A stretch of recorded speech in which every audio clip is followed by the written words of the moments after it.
একদিন দুই বন্ধু একটি গ্রামে ঘুরে বেড়াচ্ছিল। একটা সময় তারা একটা কাগজ দেখতে পেল। তারা কাগজটার কাছে গেল। কাগজটার একদিকে একটি ছেলে, অন্যদিকে আরেকটি ছেলে দাঁড়িয়ে। কাগজটির মধ্যে একটি সংখ্যা লেখা ছিল।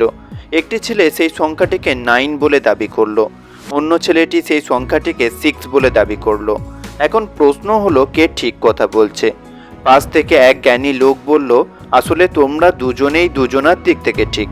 দুজনের স্থান ভিন্ন, তাই দুজনেই ভিন্ন উত্তর দিয়েছ। মানুষ সাধারণত কোনো সিদ্ধান্ত নেই কোনো কিছুর সাপেক্ষে।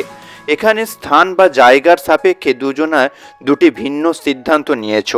দুজনাই দুজনের দিক থেকে ঠিক। এই ঘটনা ঠিক আমাদের জীবনের মতো। আমরা জীবনে যে কোনো সিদ্ধান্ত নিই পরিস্থিতির উপর ভিত্তি করে অনেক ভেবেচিন্তে, কিন্তু সেই সিদ্ধান্ত যখন অন্য মানুষকে বলতে যায় তখন সেই মানুষটা তোমার সিদ্ধান্তকে ভুল ধরতে থাকে। কেউ তোমার পরিস্থিতিকে বোঝার চেষ্টা করে না।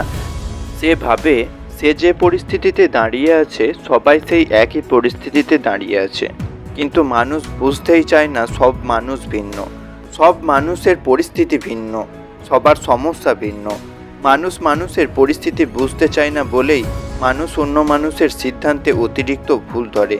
একজন শিশু যখন শিক্ষাদান করা হয় তখন শিশুকে খুব সহজ পরিস্থিতিতে খুব সহজভাবে আস্তে আস্তে শেখানো হয়, কারণ একজন শিশুর পরিস্থিতি ও একজন বড় মানুষের পরিস্থিতি ভিন্ন হয়ে থাকে।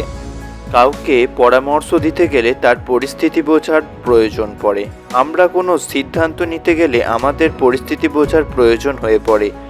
মানুষ যেদিন নিজের পরিস্থিতি বোঝার ক্ষমতা রাখবে সেদিন মানুষ সঠিক সিদ্ধান্ত নিতে পারবে। মানুষ যেদিন অন্য মানুষের পরিস্থিতি বোঝার ক্ষমতা রাখবে সেদিন মানুষ সঠিক পরামর্শ দিতে পারবে। এই ধরনের ভিডিও পাওয়ার জন্য BWM বাংলা ইউটিউব চ্যানেলকে সাবস্ক্রাইব করে আমাদের পাশে থাকবেন।